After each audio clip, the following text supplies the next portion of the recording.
Saudamos a todos com a paz do Senhor Jesus. Estamos de volta para mais um episódio do Bíblia, um Tesouro Escondido.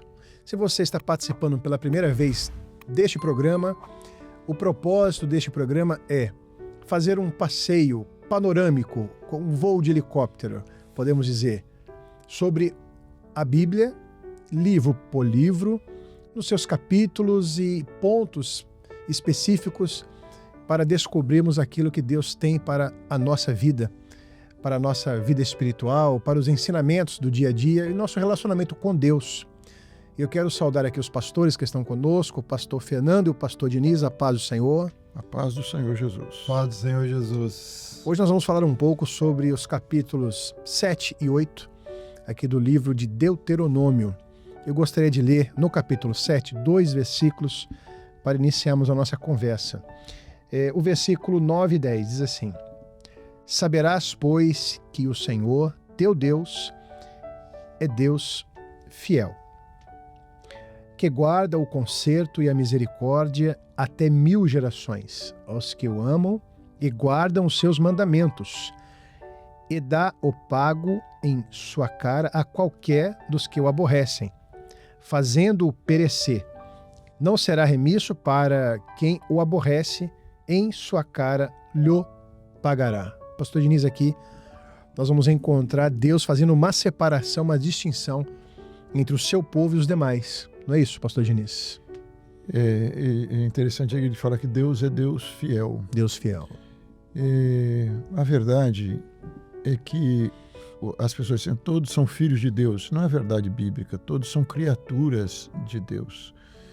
E Deus tem direito de fazer com a criação dele o que ele quiser. Mas Deus ofereceu para o homem um plano de salvação. E você vai encontrar, como nós vimos em outros capítulos que nós estudamos do Pentateuco, Deus dando oportunidades a pessoas que não eram de Israel. Deus dá oportunidade ao homem.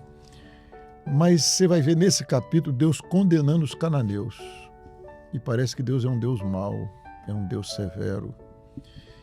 E você vê aqui ele fazendo Israel lembrar da fidelidade de Deus, de um Deus que visita com misericórdia, com perdão, com amor, aquele que quer misericórdia. A verdade é que o acontecimento que está aqui é aquele: está diante de ti, de todo homem, a bênção e a maldição. Nós vamos entrar daqui a pouco lá na terra e vamos ver Jericó. Deus foi lá, pegou uma mulher lá. Isso é o tempo todo na palavra de Deus. Não tinha direito nenhum. Uma mulher não tinha direito nenhum. Ela vai ser... Ela está na genealogia do Senhor Jesus. Não tinha direito nenhum. Uma mulher cananeia lá, uma mulher de Jericó. Vida irregular. Vida pecaminosa. E Deus, ela creu. Ela creu. E Deus é esse Deus de misericórdia. Seria para os cananeus também. Por que Deus tratou os cananeus daquela maneira e por que ele tratou Israel de outra maneira? Quando Israel errou, Deus puniu Israel, castigou Israel. Aquela geração morreu no deserto, nós vimos aqui, a geração de incrédulos. Então Deus trata com o homem. Está diante do homem a bênção e a maldição, sempre. Os cananeus escolheram a maldição. E hoje não é diferente. Aí você olha bem assim, Deus foi mal, porque morreram ali naquelas guerras, e tudo tem o seu contexto, do seu tempo também.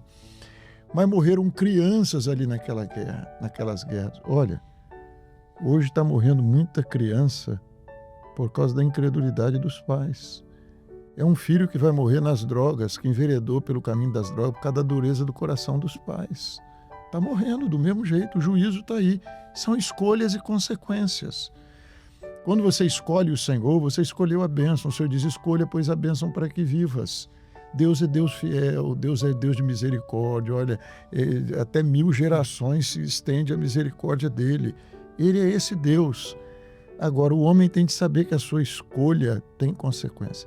Aquele povo de Canaã sacrificava criança, aquele povo de Canaã era feiticeiro, aquele povo... E eles escolheram uma consequência. E as pessoas acham que hoje é diferente. Não é, não. O homem está colhendo a consequência, é um pai alcoólatra, que é uma desgraça para uma família. É um pai drogado, que é uma desgraça para uma família. É um filho que mata o pai, como temos visto aí acontecer. O que é isso? É falta de temor de Deus, de confiança em Deus. A consequência continua. A gente olha para lá e diz assim, Deus era. Não, ele é o mesmo. Nós estamos vivendo um tempo da graça, é outro período, não é da lei. Nesse tempo nosso superabundou, o pecado abundou e superabundou. A graça de Deus está aí, é abundante para nós, superabundante. Agora, mesmo assim, as pessoas estão escolhendo, rejeitam a palavra de Deus, escolhem o mal, escolhem aquilo que é contrário à palavra de Deus, que Deus diz para não fazer, para não viver. Isso teve foi feita uma pergunta a uma filha de um grande pregador, dizendo assim, aonde está o seu Deus com as crianças morrendo violentamente, sendo assassinadas, jogadas na rua, maltratadas, nesse mundo de hoje, crianças sofrendo por aí, aonde está o seu Deus? Ela disse, eu vou te fazer uma pergunta. Vocês tiraram Deus das escolas, proibiram de falar dele, proibiram de ensinar as verdades que ele anunciou, e você quer saber onde ele está? Então vocês que fizeram isso com essas crianças, não foi Deus não, foi a vossa escolha. Essa é a verdade. Seja o pai, seja a escola, seja a nossa sociedade, que tirou Deus da vida do homem. É o pai que não ora em casa com o filho, é o pai que nunca leu a Bíblia com o filho, é o pai que não dá exemplo para o filho. Eu me lembrei do livro de Apocalipse, na carta à Laodiceia, eis que estou à porta e bato, ou seja, ali o Senhor Jesus profetizado, ele estava onde? Lá de fora, né? Lá de fora. Então, muitas famílias, muitas sociedades deixaram Deus do lado de fora. Ele está querendo entrar e a porta está fechada, né? Canaã e tantos outros escolheram essa consequência, né, da rejeição a Deus. Deus sempre dá uma oportunidade ao homem. Pastor Fernando. Deixaram do lado de fora por vontade própria, por escolha e sem nenhum interesse em deixá-lo entrar. Porque é como se ele entrar, vai mudar a minha forma de vida, o vou ter que me adaptar, modo né? de vida, eu vou ter que me adaptar a uma forma de vida que eu não quero. Então deixa ele do lado de fora e a consequência vem. E uma coisa que é falado aqui no 7:21 é que, ou seja, eles precisavam ser destruídos para que a terra fosse conquistada, né? Para que a terra fosse tomada por eles. Diz assim, não te espante diante deles, porque o Senhor teu Deus está no meio de ti.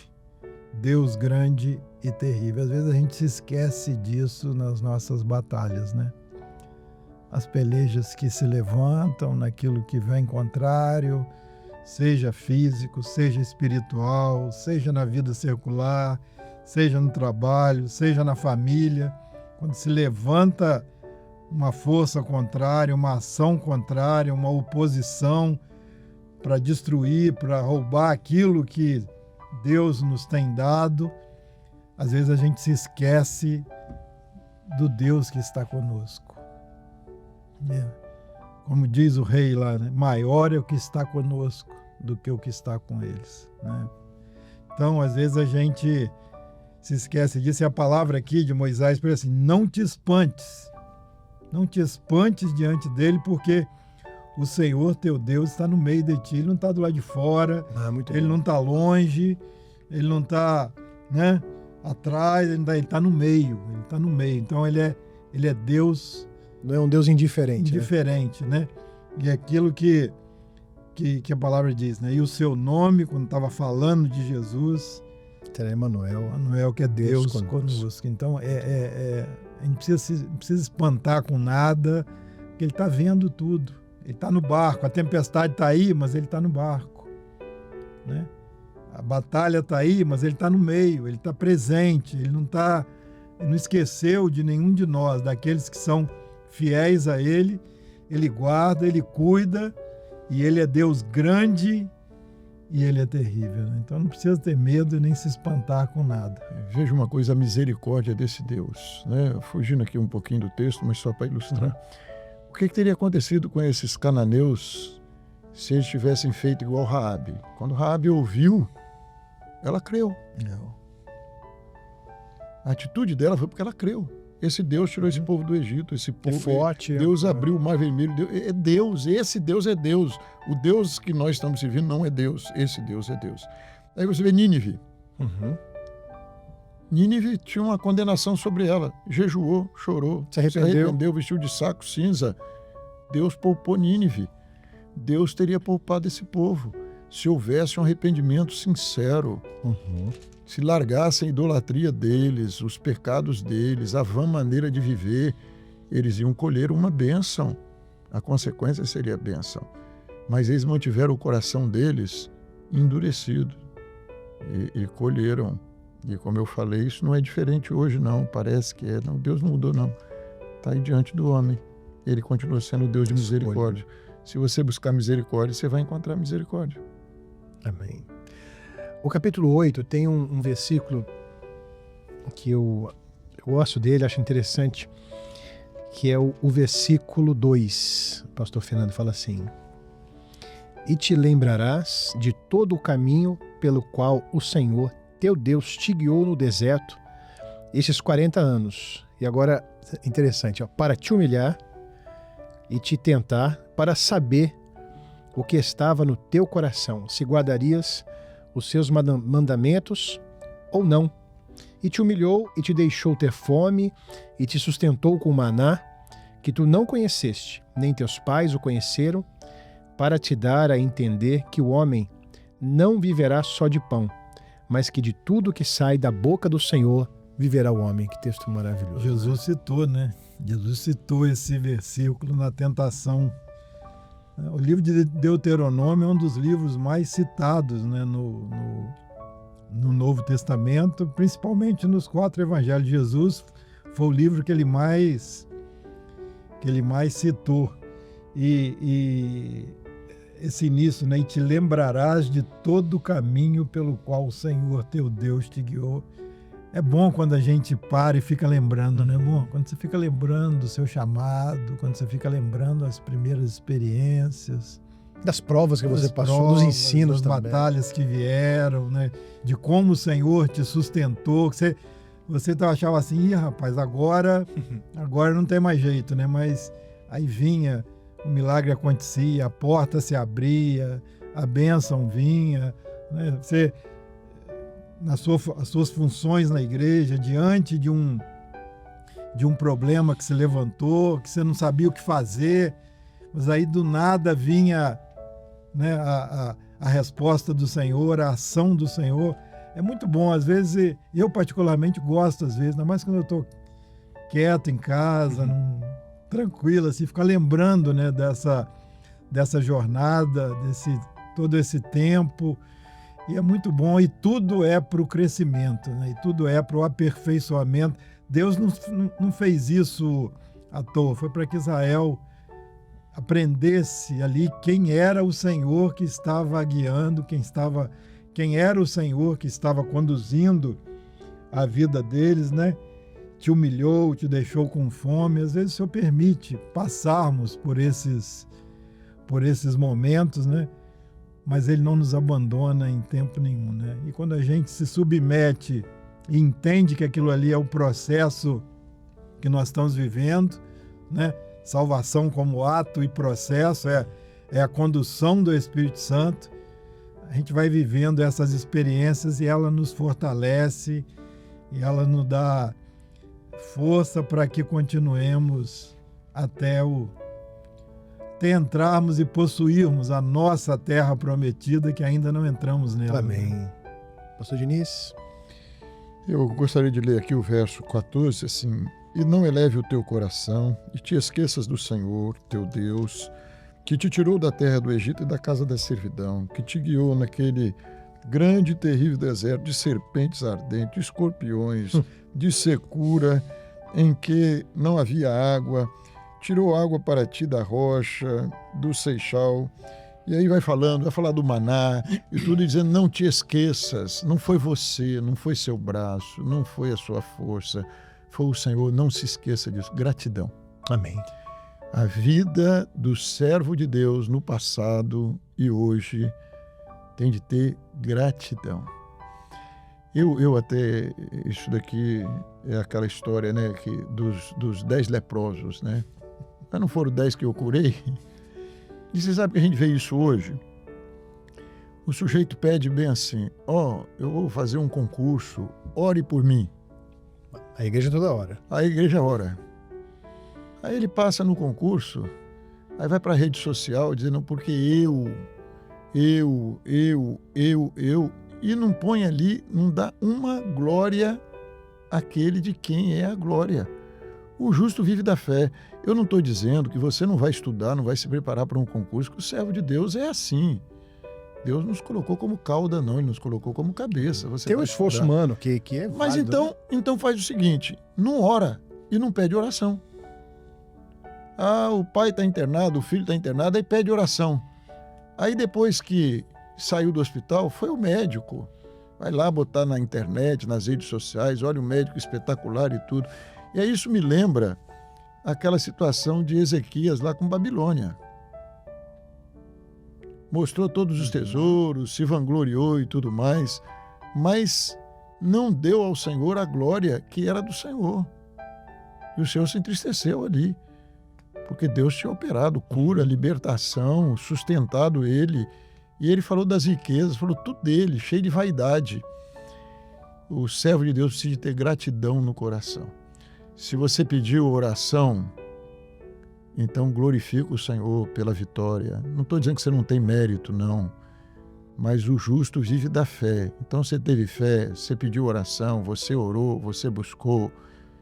Dê glória ao Senhor. Anuncie a glória dele, a bondade dele, o amor dele e a misericórdia dele. E mais, proclame para o mundo a glória, a bondade, a misericórdia do seu Salvador. Você passou no vestibular, chama seus amigos, faz um culto na igreja, para eles ouvirem quem é o seu Deus. Você acabou uma faculdade, faz um culto de glorificação, chama seus amigos. É a oportunidade de eles ouvirem quem é o seu Deus. Você esteve internado, Deus operou, você orou, Deus te curou, você está com saúde, pede seu pastor, quero fazer um culto. Proclame a glória do seu Deus, dê a Ele a honra que pertence a Ele. Se você vive da fé. Se você não vive, não precisa de nada disso, mas não peça oração também não, porque não tem sentido.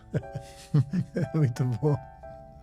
Pastor Fernando, alguma conclusão? É só ilustrando aqui com um texto, isso que o Diniz falou, assim, guarda-te para que te não esqueças do Senhor teu Deus, não guardando os seus mandamentos e os seus juízos e os seus estatutos que hoje te ordeno. Então, há um risco de você esquecer.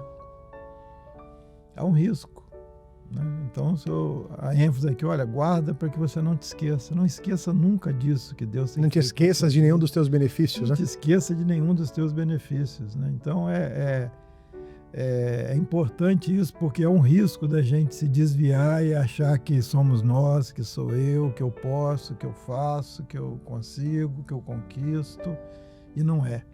Se não for o Senhor, ó Israel, que esteve convosco, se não for a mão do Senhor, né, o laço do passarinheiro tinha te... Teríamos sido tragados vivos. Tragados vivos. Então, lembrar que dele, por ele e para ele, né? São todas as coisas, e é por causa dele que nós estamos aqui. E se ele se agradar de nós, apesar de não termos nada para oferecer, mas se ele se agradar, nós vamos possuir. Amém. Essa terra que está pronta e preparada. Glória a Deus. Agora, para encerrar o episódio de hoje, que eu estou vendo que você está de olho no relógio aí, o nosso tempo está esgotado, mas o deserto revela o que está no coração do homem. Porque o povo, em algumas ocasiões, murmurou no deserto. É o que Deus queria saber, né? Para saber o que estava no seu coração. O deserto revela. as provas revelam o que tem no nosso coração. Né? A provação, às vezes, você vai querer apedrejar Moisés, vai querer apedrejar o pastor, vai querer colocar a culpa em alguém. E a provação, ela faz o homem, às vezes, mostrar aquilo que é o homem. Né? A misericórdia de Deus, o amor de Deus, a compaixão de Deus. Mas o homem, muitas vezes, na hora que a sua fé é provada, às vezes é difícil você dizer, eu sei em quem eu tenho crido, ele é poderoso. E é poderoso não para dar o que eu quero, mas para guardar o meu tesouro. Amém. Entendeu? Eu não quero perder o meu tesouro. Glória a Deus. Podemos encerrar esse episódio fazendo uma glorificação ao Senhor, não é? Pastor Fernando, uma glorificação. Nosso Deus e Pai, nós adoramos ao Teu nome. Glória a Jesus. Glorificamos ao Senhor por estarmos aqui, porque é a Tua misericórdia, Graças é o Teu a amor Deus. que tem nos sustentado. Glória a Deus. E é por isso que estamos aqui, estamos lendo a Tua Palavra, meditando na Tua Palavra, e por isso, aleluia, nós te damos nesta hora. Aceita a nossa gratidão Amém. por tudo de bom que o Senhor tem sido e tem feito em nossas vidas. Aleluia, nós te damos, te adorando, te glorificando, em nome de Jesus. Amém. Amém. Deixamos um abraço fraternal a todos e a paz do Senhor Paz Jesus. do Senhor Jesus. Paz do Senhor.